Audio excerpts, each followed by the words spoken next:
to the first episode of our fourth series on the surnames and early families of Appalachia in the good old American South. This series incorporates trivia, history, and geography into an exploration of early families that were requested by real people looking for genuine tidbits of information that, in some cases, can confirm or refute family lore.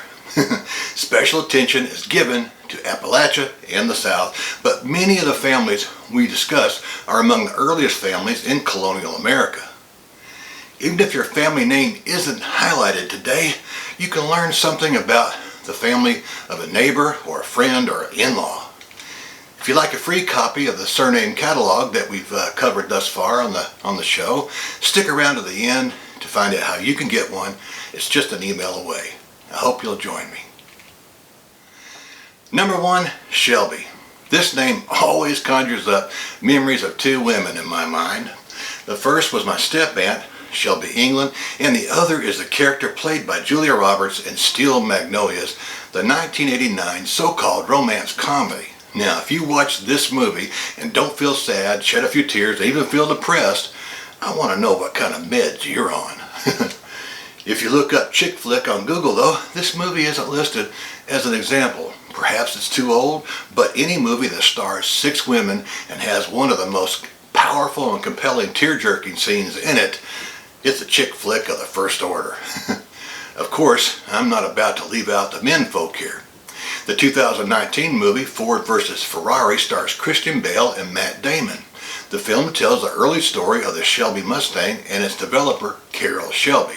Shelby was born in Leesburg, Texas in 1923. He lived a long and fruitful life, dying in Dallas, Texas in 2012. I think he was 89. In many ways, Carroll Shelby exemplified the linguistic origins of his family name. It can be traced through northern England, Yorkshire in particular, to Norse-speaking Vikings. The name means the town in the hollow. Yeah, the town in the hollow. But if we say it as the town in the holler, it sounds more Appalachian if you ask me. Don't you think so? One of the earliest notable Shelby folks in America was Isaac Shelby. He was born back in 1750, died in 1826. He became the first governor of Kentucky. His father was Evan Shelby Jr.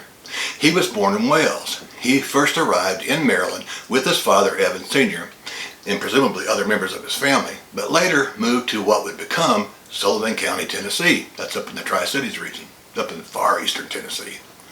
He was married twice, and with their great assistance, they produced 10 children. At the end of the day, I'm confident that, subject to no hanky-panky or in the barn loft or the corn crib, Kentucky's first governor and Carroll Shelby were distant cousins, with both descending from Evan Sr. and his wife, Catherine Davies Morgan. While the Shelby name is linguistically Anglo-Norse, these lines of Shelby are of Welsh derivation. Number 2, Welchel. You might remember that many non-English speaking immigrants altered the spelling of their names when they arrived in America to make it sound more American or English. In some cases, though, government officials could have misspelled their names when they wrote them down. After all, phonics worked for them.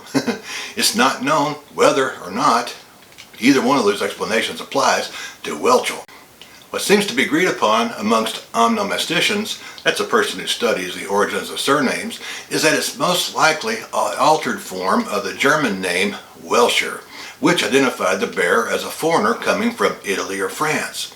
Some of you might note the similarity to the Anglo-Saxon word for a person from Cymru. Cymru is, of course, the Celtic name for Wales. Welsh was given to a foreigner or a stranger from Wales. This makes sense because the language of the Anglo-Saxons was, of course, Old English, which is German. Among the earliest Welchel families in America, almost all of them were in the South, by the way, but sadly few of those who were born in the early 1800s knew the names of their parents. I then came across Elizabeth Owenby in South Carolina. She was born a Welchel in 1758.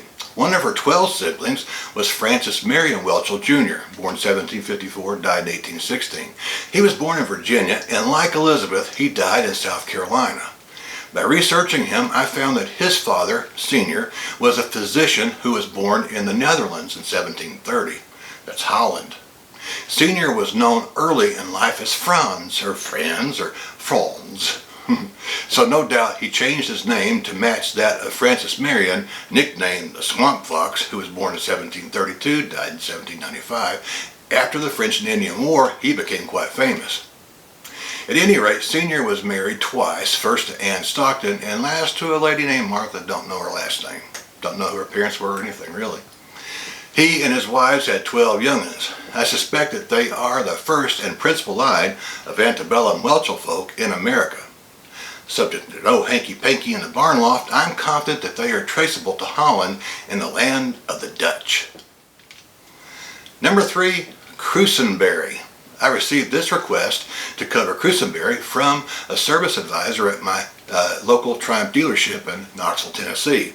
He had no idea where his surname originated, so he asked me to help find his roots. Linguistically, it means the son of Crew, from a place with a berry or bury, B-U-R-Y, in it.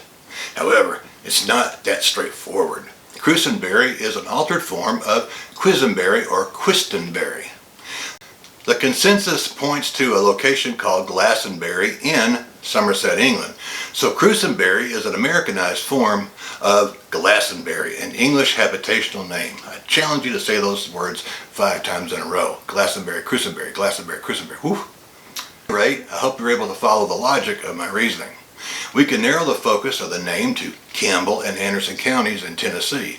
Most of that information is based upon obituaries and grave markers in East Tennessee cemeteries. Viola Mildred Crusenberry, for example, passed away in 2008 at the age of 91. She was preceded in death by her husband, David Walter Crusenberry. The paltry amount of information on Crusenberry affirms that it is an altered form of Quisenberry or some other name. There are ample examples of Quisenberry in the genealogical records, though. John Quisenberry greeted the world in Virginia at Westmoreland in 1627, just after the founding of Jamestown, and 7 years after the Pilgrims landed at Plymouth Rock, so he was here a long time, or way back in time, really. His parents were immigrants from England, and he married Anne Pope, and together they had at least 4 children. At the end of the day, I'm confident that the East Tennessee family of Crusenberry is of English origin. Number 4, Hartsuck. Hartsuck. The Dictionary of American Family Names claims that Hartsuck is an altered form of the German name Herzog. The fun doesn't stop with the German form of the name. In French Alsace-Lorraine region, the version is Herzog. This distinction is not all that extreme because Alsace-Lorraine was a territory of the German Empire. After World War I, it was taken from Germany and returned to French control. But Hitler decided to annex the region after the Wehrmacht, or the army, occupied France in May 1940. Of course, Germany lost World War II, so today Alsace is a French region that borders Switzerland and Germany, while Lorraine borders Germany, Belgium, and Luxembourg. In America, I found a line of the family that used all 3 spellings. Petra Herzog, born in 1704, was born in the historic Rhineland-Palatinate state in Germany. Note that the Rhineland-Palatinate borders France, Belgium, and Luxembourg. In other words, it borders Alsace-Lorraine in France. Petra married Anna Marie Schmidt in Germany, and later they migrated to Maryland. He and his lovely wife, I presume she's lovely, not ugly. I almost said she's an ugly wife. Ugh, sorry about that. She was lovely, I'm sure. They had at least 11 young'uns.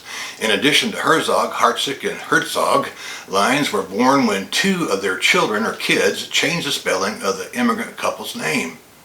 I'm confident that Hartsuck is an antebellum family whose roots are traceable to modern-day Germany. Well, folks, that's about all I have for you today. If you'd like a free copy of the catalog of surnames and families that we've covered thus far on the show, write to me at vantagepoint22@gmail.com, and I will send it to you as an attachment ASAP.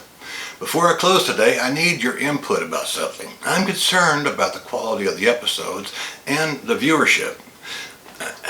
So I invite you to offer your thoughts on how I can make the episodes more compelling. For instance, do I need to cover more names and less family history, more jokes, more sense of humor, more accents? Like, hello, this is John Sebastian here. I read all your comments, folks, so you're not wasting your time.